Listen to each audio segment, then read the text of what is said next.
Hello दोस्तों, नमस्कार। SMKC channel में मैं आप सभी लोगों का दिल से बहुत बहुत स्वागत करता हूं। दोस्तों, आज इस वीडियो में हम लोग यहाँ पे बात करने वाले, जैसे कि आप लोगों ने स्क्रीन के ऊपर देख लिया होगा। यस दोस्तों, हम लोग बात करने वाले H2B2 स्टॉक्स की। एंड बार बार लोग अभी यही पूछ रहे हैं कि क्या इसमें अभी निवेश करना ठीक रहेगा। दोस्तों, इसी के बारे में जो मुझे लगता है वो मैं आपके सामने यहाँ पे पेश करूँगा। बाकी उसके बाद डिसीजन एज यूजुअल मैं आप लोगों के ऊपर छोड़ दूंगा। तो चलिए दोस्तों, फटाफट इस वीडियो को स्टार्ट करते हैं। बट उससे पहले जरूर कहना चाहूँगा, किसी ने फर्स्ट टाइम विजिट किया है, सब्सक्राइब करके बेल आइकन को प्रेस कर लेना। तो चलिए दोस्तों, इस वीडियो को स्टार्ट कर लेते हैं। H2B2 मतलब बहुत सारे लोगों को वैसे मतलब जो नए लोग कमेंट सेक्शन में पूछते रहते हैं। H2B2 मतलब बहुत ही सिंपल है। 2H मतलब HDFC bank, HDFC limited. B2 मतलब 2B मतलब Bajaj finance and Bajaj Finserv. अगर आप लोग सबसे पहले यहाँ पे देखोगे HDFC बैंक को, 1400 का लेवल हम लोग को देखने को मिल रहा है। क्या ज़माना था, एक टाइम ये 700 के करीब था। एग्जैक्टली 700 नहीं, उसके करीब। एंड आज आप लोग देख सकते हो लगभग अप्रॉक्सीमेटली डबल 1400 का लेवल देखने को यहाँ पे मिल रहा है। ये आप तभी लोगों आपको भी बताया था कि मतलब 3 डिजिट में देखने को मिल रहा है HDFC बैंक। ऐसा मौका कभी कितने सालों में एक बार आता है। बहुत ही गजब का मूवमेंट था। तभी जिन लोगों को खरीदना होगा उन्होंने खरीद लिया होगा। मैं कभी भी लेवल से ऐसे बताते नहीं हूँ, उसका कोई ऐसा फ़ायदा भी नहीं होता है। एक साल के चार्ट पैटर्न की बात करें तो आप देख सकते हैं दोस्तों, यहाँ पे हम लोग थे। राइट, में लाइन ड्रॉ करके दिखाना चाहूँगा। एंड यहाँ से हम लोगों का मार्केट गिरा था, जो कि अनप्रेडिक्टेबल था। किसी को पता भी नहीं था कि कोविड जैसी चीज़ होगी। एंड HDFC बैंक किधर गिरता है, 40% गिरना, मतलब आप सोच सकते हो कि कितना बड़ी बात मार्केट में हुई होगी। एंड उसके बाद आप लोग देख सकते हो कि गिरने के लिए ज़्यादा समय नहीं, बस 5-6 दिन काफ़ी हो गए। एक हफ्ते में पूरा मार्केट ब्रेक हो गया। बट उसी चीज़ को बनाने के लिए कितने महीने लग गए, 7 से 8 महीने। बट फाइनली जो मेन चीज़ है, इसको ब्रेक करके भी आज देख रहे हो मार्केट है यहाँ पे HDFC बैंक उसके ऊपर हम लोगों को देखने को मिल रहा है। मॉरल ऑफ द स्टोरी यही है दोस्तों, जो एक्सपीरियंस मैंने लास्ट टाइम भी आपको शेयर किया था कि इन स्टॉक्स में बिंदास रहने का, जो कि H2B2 इसका बहुत ही फेमस है। म्यूचुअल फंड में भी अगर आप लोग देखोगे बहुत ही पॉपुलर ये स्टॉक्स रहते हैं। अभी भी मार्केट कभी गिर गया बहुत ही तेज़ी से, ज़रूर इसमें भी आप चाहो तो पोजीशंस बना सकते हो। आप लोगों को ये भी पता है कि H2B2 की अगर हम लोग बात करें, HDFC bank, HDFC limited, Bajaj finance, Bajaj Finserv, तो उससे रिलेटेड भी बहुत सारी चीज़ें यहाँ पे हम लोग को देखने को मिलती है, जो कि लेंडिंग से जुड़े हुए काम करते हैं। आप सभी लोग पता है आगे क्वार्टर में हम लोग को यहाँ पे NPS से रिलेटेड चीज़ें देखने को मिलने वाली है। वो चीज़ें कोई एक पर्टिकुलर बैंक को नहीं रहेगी, एक पर्टिकुलर NBFC को हिट नहीं करेगी, वो सभी लोगों को हिट करेगी। एंड अगर तभी भी इनमें गिरावट आ जाती है तो खरीद लेना। राइट, तो अभी आप लोगों को पता चल गया है कि पूरे सेक्टर को अगर इम्पैक्ट हो गया तो हम लोग को डरने की बात नहीं हो, इनफैक्ट वो खरीदने की बात होती है। हाँ, अगर पूरा सेक्टर अच्छा चल रहा है एंड अगर आपने सिलेक्ट किया हुआ स्टॉक अगर नीचे जा रहा है, मतलब कुछ तो गड़बड़ है। राइट, तो ये चीज़ें आपको समझ में आ गई। HDFC बैंक की अगर हम लोग बात करें, दोस्तों आप लोगों को यहाँ पे दिखाना चाहूँगा सबसे खास बात। मैंने आप लोगों को प्रॉमिस किया था कि जिस दिन ये रिकवर करेगा, मैंने ये कहा था कि 21 में ये रिकवर हो सकता है। बट आप देख सकते हो 2020 में नवंबर 18 नवंबर 1400 का लेवल आप लोगों को क्लियर कट यहाँ पे देखने को मिल रहा है। एंड 18 नवंबर की बात करें तो 41% की डिलीवरीज हम लोग को देखने को मिल रही है। मतलब फाइनली हम लोग कह सकते हैं, ये देखिए नीचे देखिए, 24 मार्च सबसे लो एंड आज सबसे हाई। इसका अर्थ समझते हो, जब मार्केट ऑल टाइम हाई पे है तो ये भी हाई पे, मार्केट लो था तब ये भी लो था। इनके बिना मार्केट क्या भागेगा, रिलायंस के बाद इसका ही वेटेज सबसे ज़्यादा है। जिसको ये बात समझ में आ गई, कॉमन सेंस वाली बात है, डेफिनेटली वो हमेशा इसको अपने टीम में, मतलब अपने पोर्टफोलियो में जगह देते रहेगा।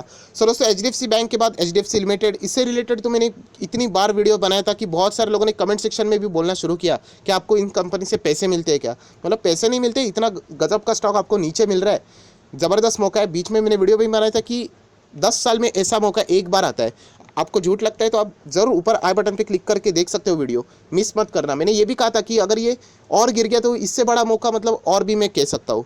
तभी ये नियर बाय 1700-1500 था, आज आप देख सकते 2300।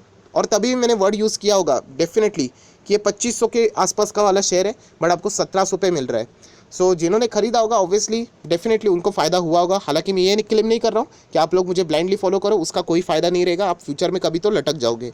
HDFC की भी बात करें दोस्तों, सेम चीज़, ये सारे टॉप 5 में आने वाले शेयर्स है। इसके ऊपर अगर आपका भरोसा उड़ गया तो फिर मार्केट में आप कौन से शेयर के ऊपर भरोसा रखोगे। हाँ, दिक्कतें होती रहती है, बट सेम चीज़ आपको मैं दिखाना चाहूँगा। अभी तक ये रिवाइव होना बाकी है, क्योंकि मुझे पता है ये 2500 के लेवल के आसपास चल रहा था। ये देख लेना, 2500 का लेवल आपको दिख रहा है, एक्जैक्टली वही से लाइन। ये देखिए अभी तक कवर नहीं हुआ है, ये 2360 चल रहा है। अभी जो स्टॉक लगभग 1700-1500 तक था, जो यहाँ तक आ गया तो क्या 2500 नहीं तोड़ेगा? वो तोड़ेगा कभी ना कभी। मार्केट कैसे चलता है उसके हिसाब से। सो मार्केट आप सभी लोगों को पता है कभी ना कभी 15 भी जाएगा, 16 जाएगा, 20 जाएगा, सेंसेक्स की बात करें 50 जाएगा।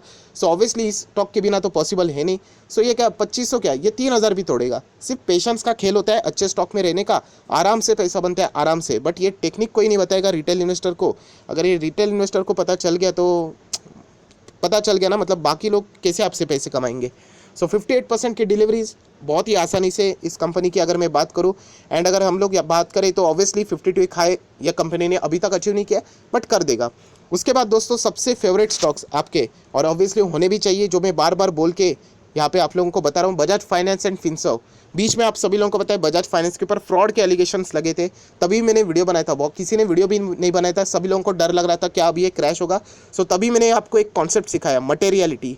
मटेरियलिटी मतलब जो एलिगेशंस फ्रॉड के लगते हैं ना, वो आप फाइनेंस का बिजनेस करो, आपके ऊपर भी लगेंगे। आप कितना भी बेस्ट हो, आपको पता है टाटा के ऊपर भी कितने केसेस है, वो रहेंगे ही, वो बिजनेस का पार्ट है। बट मटेरियलिटी ये सिखाता है आपको कि किस चीज़ को कितना इंपॉर्टेंस देना चाहिए। इवन दो बजाज फाइनेंस कल वो केस हार भी गए, फिर भी वो कंगाल नहीं होंगे। जैसे कि हम लोगों ने आपको सिखाया था उसी वक्त, कौन सा, वोडाफोन आइडिया। अगर वोडाफोन आइडिया केस हार जाता ना सुप्रीम कोर्ट में, सीधा बंद कंपनी। सो ये मटेरियलिटी आपको समझ में आनी चाहिए कि केस का महत्व कितना है। मेरे ऊपर केस डाला है और मैं केस हार गया, कितने का केस था, 5000 रुपये का, कोई फ़र्क पड़ेगा नहीं। मेरे ऊपर केस डाला है, मैं केस हार गया, 5 करोड़ का केस था, फ़र्क पड़ेगा कि नहीं, फ़र्क पड़ेगा। सो ये चीज़ आपको डिफ्रेंशिएट करनी आनी चाहिए। जब बजाज फाइनेंस के ऊपर भी एक केसेस चल रहे थे, मैं ये नहीं कह रहा हूँ कि वो लोग गलत है या सही है, वो ऑब्वियसली अपने एक्सपीरियंस वहाँ पे सारी चीज़ें शेयर कर रहे थे, यूट्यूब के ऊपर भी वो सारी चीज़ें आई थी। तभी मैंने आपको कहा था कि ऐसे कोई फ़र्क नहीं पड़ेगा, कंपनी 1.5 लाख करोड़ की कंपनी है। सो डेफिनेटली ये चीज़ें यहाँ पे फाइनेंस कंपनी में होती रहती है। सो आज आप देख सकते हो बजाज फाइनेंस, अभी ये एंजॉय करने का टाइम है। आप लोग पूछ रहे थे ना, वो मेन पॉइंट रह गया कि क्या इन्वेस्ट करना चाहिए। तो दोस्तों आप सभी लोगों को पता है कि अभी इस लेवल पे इन्वेस्ट करना, आप सभी लोगों को ये भी पता है कि कितना ज़्यादा रिस्की है। मार्केट की कोई गारंटी नहीं, अभी इतना भाग चुका है कि कभी भी गिर सकता है मार्केट। सिर्फ एक नेगेटिव रीज़न का इंतज़ार कर रहा है मार्केट, कि एक मुझे आप कारण दे दो, बस मैं यहाँ पे गिर जाऊँ। बहुत ही मतलब आराम से गिर जाएगा मार्केट। ऐसे सिर्फ एक कारण चाहिए मार्केट को, क्योंकि इतना मस्त चल रहा है, क्योंकि कोई नेगेटिव रीजंस नहीं। कोविड से रिलेटेड अच्छे न्यूज़ आ रहे, 3 फार्मा कंपनीज वैक्सीन निकाल रहे हैं, राइट। सो इसके चलते मार्केट आराम से चल रहा है। एंड मार्केट गिर गया तो डरने का नहीं, आप सभी लोगों को पता है, वो तो उसका नेचर है, गिरेगा नहीं तो भागेगा कैसे, राइट। सो बजाज फाइनेंस भी अगर आप देखोगे तो अभी क्या बताऊँ मैं आपको, इतने हायर लेवल पर अगर आप खरीदने जाओगे तो मैंने आपको एक बात सिखाई है कि प्रॉब्लम कुछ भी नहीं है, बट उतना लंबा खेलना पड़ेगा। मतलब आप सभी लोगों को मैं बताना चाहूँगा, क्या 5 साल के बाद क्या ये इसी लेवल पे रहेगा 4600? वो डेफिनेटली रहेगा 7-8 हज़ार पे रहेगा, प्रोवाइडेड कंडीशन वैसी नॉर्मल होनी चाहिए। सो ये अगर कॉमन सेंस अगर आप में आ गया तो आप किसी भी स्टॉक में एंटर कर सकते हो, राइट। बट अगर नॉर्मल लेमैन लैंग्वेज में बात करने जाओ तो डेफिनेटली अभी ये इतना महंगा हो चुका है। अगर हम लोग टेक्निकल्स की बात करें, RSI तो 80+ RSI पे चल रहा है। सो अब ये 80+ चलना मतलब करेक्शन की संभावना बहुत ज़्यादा बढ़ जाती है। एक अगर हम लोग बात करें तो डेफिनेटली आप लोगों को ये नीचे भी मिल सकता है। एंड जैसे कि आप सभी लोगों को पता है यहाँ पे NPS की बात यहाँ पे हो रही है, तो डेफिनेटली अगर NPS यहाँ पे बढ़ जाएंगे तो एक फाइनेंस सेक्टर में बहुत ही ज़बरदस्त गिरावट आ जाएगी, सब लोग डर जाएंगे, तभी खरीद लेना, राइट। क्योंकि ऑपरेटर का काम वही होता है, आपको डरा डरा के आपके पोर्टफोलियो से शेयर निकाल लेना। बट अभी आप सभी लोगों को पता चल ही गया है कि H2B2 कितने ताकतवर शेयर है। सो कितना भी गिरा दे, कल 100 रुपये तक भी आ गया ना, फिर भी उसमें इतनी ताकत है, वो वापस 5000 पे जाएगा। सो ये हमेशा याद रखना। सो आप देख सकते हो बजाज फाइनेंस आपके आंखों के सामने, ये भी रिकवर होना अभी भी बाकी है, मुझे पता है। ये लगभग 4900 के आसपास था, if I am not wrong. 52 एक हाई, इसका 4923 ऐसा कुछ तो था। सो अभी आप देख सकते हैं 4659 चल रहा है। सो डेफिनेटली अभी 1600 का शेयर इतना आ गया है तो वो कभी ना कभी ज़रूर जाएगा। सो बजाज फिनसर्व भी बहुत ही शानदार परफॉर्मेंस दे रहा है। आप लोग यहाँ पे देख सकते हैं आज के दिन का, यहाँ पे डिलीवरीज देख लेते हैं, किसी ने खरीदा है तो ज़्यादा नहीं, 11% के आसपास। And same cheese Bajaj Finserv, ये तो डेट फ्री कंपनी है, इंश्योरेंस सेक्टर से जुड़ी हुई है, एंड एक्चुअल में बजाज फाइनेंस का बाप है। क्यों? क्योंकि इसके 52% शेयर्स बजाज फाइनेंस के इसके पास है। सो आप लोग देख सकते हैं, तो लगभग 10,000 को टच करने वाला था बट नहीं किया, कोई बात नहीं, उसके पहले कोविड लॉकडाउन हो गया। बट फाइनली आप देख सकते हो 6 साढ़े 6%। जब रैली आती है ना मार्केट में, तब इनको पकड़ना मुश्किल है। एंड सेम चीज़ हम लोग को बाकी स्टॉक में भी देखने को मिलने वाले हैं, जो कि अभी नहीं भाग रहे। सो बजाज फिनसर्व भी अगर हम लोग देखेंगे, इसका भी सेम जो RSI की अगर हम लोग बात करें 80+ चल रहा है। सो ऐसे माहौल में अगर हम लोग जानबूझ के बोलते हैं ना, मैं टेक्निकल्स को जैसे आपको बताता हूँ, टेक्निकल्स बुरे नहीं है बट उसको इंपॉर्टेंस कितना देना चाहिए वो मैं आपको सिखाता हूँ। कि मतलब बोलते हैं ना कि पूरा का पूरा टेक्निकल के ऊपर भरोसा रखना, ये गलत बात है। कल अगर कोई न्यूज़ आ गई वहाँ पे कुछ तो वॉर हो गया, सारे के सारे टेक्निकल्स अभी हायर लेवल दिखा रहे, वो झट से गिर जाएंगे।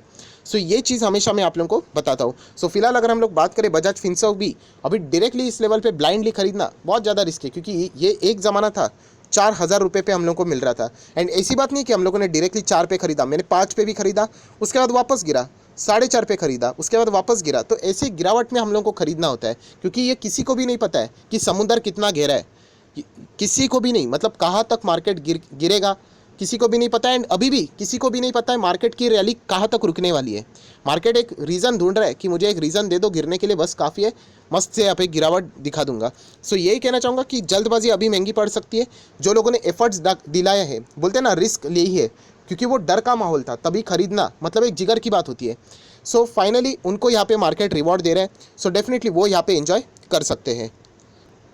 सो दोस्तों आज के दिन की बात करें तो 13% की डिलीवरीज हम लोग को देखने को मिल रही है। सो दोस्तों वीडियो को क्लोज करने से पहले यही कहना चाहूँगा कि आज आप लोग यहाँ पे देख सकते हो H2B2 की अगर मैं बात करूँ, आराम से हम लोग के सारे स्टॉक मैक्सिमम रिकवर्ड होते हुए देखने को मिल रहे हैं, अच्छे रिटर्न्स देखने को मिल रहे हैं। सो ऐसा हम किसी मतलब ये चैनल को फॉलो करने वाले मैक्सिमम लोगों को अभी पता चल गया है कि आराम से पैसा अगर आपको बनाना है, सो HDFC bank, HDFC limited, Bajaj finance, Finserv, इनमें ही निवेश करना होता है, आराम से पैसा यहाँ पे बन जाता है। सो दोस्तों ओवरऑल बताने का मकसद यही है कि ये जो कंपनियाँ रहती है ना बहुत ही स्ट्रांग रहती है। एंड ये मैं पिछले 7-8 महीने से इतना बोल चुका हूँ कि आधे लोग यहाँ पे बोर भी हो गए होंगे वापस H2B2 के ऊपर वीडियो, बट मैं चाहता ही वही हो कि आप लोग बोर हो जाओ, कि आपके दिमाग में ये बात फिट बन जाए कि मार्केट अभी कभी तो गिरेगा, तो गिर गए, तो ये अगर बहुत ही बड़े लेवल पे गिर गए सो इनको उठा लेना, क्योंकि सभी लोगों को ये पता चल गया है कि ये स्टॉक रुकने वाले हैं नहीं, राइट। तो यही कहना चाहूँगा दोस्तों कि इस लेवल पे खरीदना सुसाइडियल डिसीजन साबित हो सकता है। आप चाहो तो खरीद सकते हो, मैं कभी किसी को रोकता नहीं हूँ, क्योंकि मार्केट कहाँ तक जाएगा ये किसी को भी नहीं पता। कल अगर एक नेगेटिव न्यूज़ आ गई, मार्केट सडनली रिएक्ट कर देगा बहुत ही ज़ोर से। सो हम लोगों को ऐसे रिस्की दाव यहाँ पे नहीं खेलने। हमेशा जब मार्केट दबा दबा सा रहता है, लाल लाल निशान रहता है, डर का माहौल रहता है, तभी हम लोगों को क्या करना है, ग्रेडी बनना है, जो कि वॉरेन बफेट जी ने सिखाया है। सो अभी तो सब लोग ग्रेडी हो रहे हैं, तो थोड़ा सा आप लोगों ने संभलना चाहिए, ऐसा मुझे लगता है। सो जिन लोगों ने पहले यहाँ पे निवेश किया है उनको पता है कि किस तरीके से रिटर्न्स उनको मिल रहे हैं, और वो रिटर्न्स से भी ज़्यादा इंपॉर्टेंट चीज़ उनका इन्वेस्टमेंट के ऊपर का जो भरोसा है वो बढ़ गया है। एंड इन्वेस्टमेंट आप सभी लोगों को बताना चाहूँगा, ये सिर्फ आप तक सीमित नहीं रहता है, आप लोग ओवरऑल स्टॉक मार्केट में भी बहुत बड़ा कंट्रीब्यूशन करते हो, राइट। सो आई आशा करता हूँ दोस्तों इस वीडियो से आप लोगों को वापस कुछ तो सीख मिली होगी कि H2B2 में कितनी ताकत होती है, राइट। और ये आपको एक्सपीरियंस मिलना बहुत ज़्यादा इंपॉर्टेंट था। अभी आप लोग खुद चाहोगे कि ये स्टॉक नीचे आ जाए, अभी मैं बोल दूंगा आपको HDFC बैंक 500 पे मिलेगा, खरीदोगे, आप लोग 100% रेडी हो जाओगे, क्योंकि अभी आप लोगों को पता चल चुका है कि ये स्टॉक भागते क्यों है। पिछले 8 महीने में बोल रहा था ना कि रिकवर होगा, टाइम लगेगा, बट जिस दिन होगा उस दिन आपको इसका इंपॉर्टेंस समझेगा। सो अभी सब लोग रेडी है, और यही मैं आप चाहता था। कभी ना कभी ऐसे मौके मिलते रहते, साल में 2 साल में आता रहता है, ये सब कुछ होता रहता है। सो ऐसी चीज़ों का फ़ायदा हमेशा हम लोगों ने उठाना रहता है। सो आई आशा करता हूँ दोस्तों अगर आपको इस वीडियो से कोई भी फ़ायदा होगा तो ज़रूर लाइक करना, दोस्तों के साथ शेयर करना, तो उनको भी ये सारी बातें पता चल जाएगी। एंड वापस कहना चाहूँगा कि कोई भी अगर इस हायर लेवल पे खरीदना चाहता है तो वापस कहना चाहूँ आपका लॉस नहीं होगा, बट आपका नज़रिया बहुत ही लंबा होना चाहिए, बहुत मतलब बहुत लंबा। आप बोलोगे मैं 2 महीने के लिए आ रहा हूँ, क्या खरीदो, कल मार्केट गिर जाएगा तो बोलोगे आपने लटका दिया मेरे को। सो ऐसा नहीं चलेगा। अगर आपका नज़रिया 5-6 साल का है, 10 साल का है, सो डेफिनेटली आप लोग किसी भी लेवल पे एंट्री कर सकते हो, प्रोवाइडेड मार्केट अगर गिर जाए और सस्ते दाम पे मिले तो और अच्छा है, क्योंकि 5 साल के बाद ये थोड़ी ना ये यही कह रहे ही रहेंगे, मार्केट ऊपर रहेगा तो ये भी ऊपर रहने वाला है। सो मेन आपको कॉन्टेक्स्ट यहाँ पे समझ में आया होगा, सो लॉजिक समझ में आया होगा, तो आप लोगों को पता है कि ये स्टॉक आगे ही बढ़ने वाले स्टॉक्स है। सो that's it, thank you very much दोस्तों, we will be meeting next video, तब तक के लिए बाय बाय।